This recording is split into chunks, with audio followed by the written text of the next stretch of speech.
మీరు మీ అంతలో మీరే ఊహించుకొని, మీ అంతలో మీరే కాయించుకొని, మీ అంతలో మీరే దూషించి, మీ అంతలో మీరే బయటికి వెళ్ళిపోయి ఏంటి అధ్యక్ష ఇది? స్పష్టంగా ఈ ప్రభుత్వం వినడానికి సిద్ధంగా ఉంది.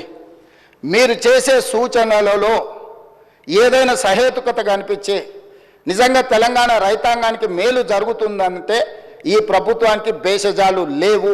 అందుకే ఈ సభలో మీరెంత అల్లరి చేసినా, మీరెంత చిల్లరగా వ్యవహరించినా మేము ఓపికతో ఒక్క మాట అనకుంటే ఇక్కడ కూర్చొని మేము వింటా ఉన్నాం. మీరు రెచ్చగొట్టాలనే ప్రయత్నం చేస్తున్న మీ అసహనము, అధికారం కోల్పోయిన మీ వ్యవహారము సమాజం అంతా గమనిస్తుందని మేమేం అనలేదు అధ్యక్ష. సరే, మీరు చేసే చిత్ర విచిత్రమైన వ్యవహారాలు వీటన్నిటిని కూడా ప్రజలు నిశ్చితంగా గమనిస్తున్నారు. ప్రజలు ఏ తీర్పు ఇవ్వాలనో ఇచ్చినప్పుడు ఇచ్చిండ్రు, మళ్ళోసారి కూడా ఇస్తారు. అందుకోసం మేమేమనలే. ఇప్పటికైనా పాయల్ శంకర్ గారు కొన్ని సూచనలు చేశారు. డెఫినెట్గా లిమిట్ పెట్టకండి, మీరు సీలింగ్ పెట్టకండి, ఆ కొద్దిమందిని కూడా ఎందుకు మీరు బాధ పెడతారని కొన్ని సూచనలు చేసిండు.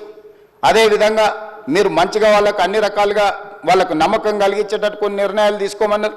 తప్పకుండా వాటిని కూడా తీసుకుంటాం. ఒకవేళ ఇక్కడ మమ్మల్ని తిట్టడానికి వెళ్ళి సమయాన్ని కేటాయించుకుంటే రాతపూర్వకంగా అయినా తమరు తెప్పించుకోండి అధ్యక్ష. ప్రధాన ప్రతిపక్షం నుంచి మాకేం అభ్యంతరం లేదు. వాళ్ళను ఈ విషయాలలో ఈ రాళ్ళు రప్పలకు, గుట్టలకు, దొంగ పాస్ పుస్తకాలకు, లేఅవుట్లకు, రియల్ ఎస్టేట్ వాళ్ళకి ఇవ్వాలన్నా వద్దా? మీరు ఇచ్చిన జీవో స్ఫూర్తి పంట పెట్టుబడి సహాయము అంటే పంట వేసుకున్న వాళ్ళకే పెట్టుబడి సహాయం చేయాలనేది ఆ జీవో యొక్క స్పిరిట్. ఆ రకంగా పోదామా, ఇంకే రకంగా పోదాము, ఎట్లా పోదాము ఏందనేది మీరు చెప్పండి అధ్యక్ష.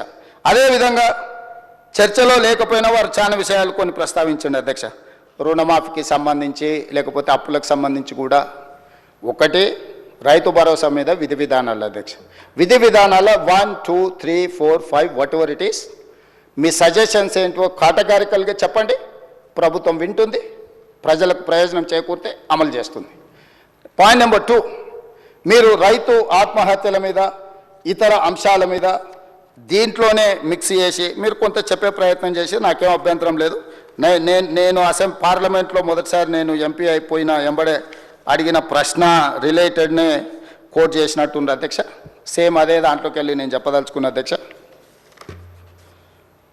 2019లో 3 డిసెంబర్ 2019 నేనే అడిగిన క్వశ్చన్కి కేంద్ర వ్యవసాయ శాఖ మంత్రి గారు ఇచ్చిన రిప్లైలో ఉన్న అంశం ఒక సభలో డాక్యుమెంట్ని ఇంకో సభలో కోట్ చేయడం నార్మలీ అలో చేయరు. తమరి ప్రత్యేక అనుమతి తీసుకొని ఈ డాక్యుమెంట్ని నేను కోట్ చేయదలుచుకున్నా. మొత్తం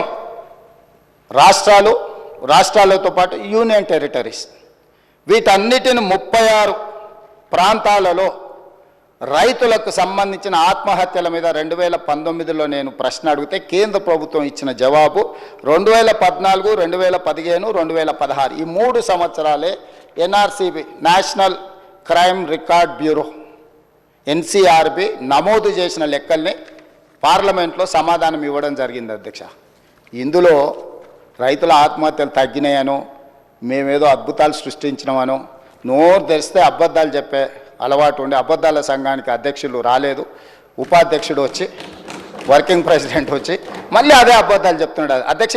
ఇందులో ఏముంది అధ్యక్ష? మొట్టమొదటి ఆంధ్రప్రదేశ్ 2014లో ఆంధ్రప్రదేశ్లో ఆత్మహత్యలు 160, 2015లో రైతుల ఆత్మహత్యలు 516, 2016లో రైతుల ఆత్మహత్యలు 239, మొత్తం కలిస్తే దాదాపుగా 1000 లోపల అధ్యక్ష 3 సంవత్సరాలు కలిపి ఆంధ్రప్రదేశ్లో. ఎందుకంటే మనతోని విడిపోయిన ఆంధ్రప్రదేశ్ ఎంబడే 3 సంవత్సరాలు ఆ రాష్ట్రంలో రైతుల ఆత్మహత్యలు 2014లో 160 మళ్ళీ చెప్తున్నా అధ్యక్ష, 2015లో 516, 2016లో 239 ఇది ఆంధ్రప్రదేశ్లో.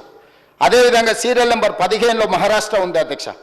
ఎందుకంటే ఈ దేశంలో ప్రతి సంవత్సరం అత్యధికంగా రైతు ఆత్మహత్యల మొదటి స్థానాన నిలబడుతున్నది మహారాష్ట్ర.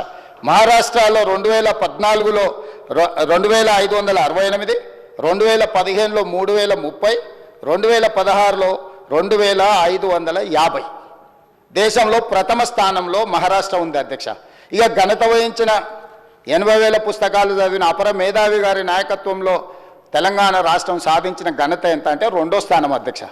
జనాభాలో మనం ఎక్కడో ఉంటాం అధ్యక్ష.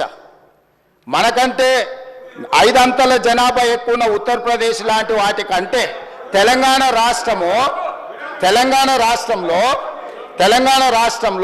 2014లో అధ్యక్ష 898 మంది రైతులు ఆత్మహత్య చేసుకున్నారు అధ్యక్ష. 2015కు వచ్చే వరకల్లా నెంబరు 1358కి పెరిగింది అధ్యక్ష. 2016లోకి వచ్చే వరకల్లా 632 మంది ఆత్మహత్యలు చేసుకున్నారు అధ్యక్ష. దాదాపుగా 3000 పైచిలకు ఆత్మహత్యలు చేసుకున్నారు అధ్యక్ష. అంటే ఆంధ్రప్రదేశ్ మన నుంచి విడిపోయినాక 1000 లోపల రైతులు ఆత్మహత్య చేసుకుంటే తెలంగాణ వారి నాయకత్వంలో 3000 మంది పైగా రైతులు ఆత్మహత్యలు చేసుకున్నారు. దేశంలోనే మొదటి స్థానం మహారాష్ట్ర అయితే, 2వ స్థానం రైతు ఆత్మహత్యల తెలంగాణ. 3 సంవత్సరాల లెక్కలు పార్లమెంట్లో పెడితే ఇది కూడా వాళ్ళ ఘనత మేము తగ్గించినాం. ఏంది మీ బొంద మీరు తగ్గించింది?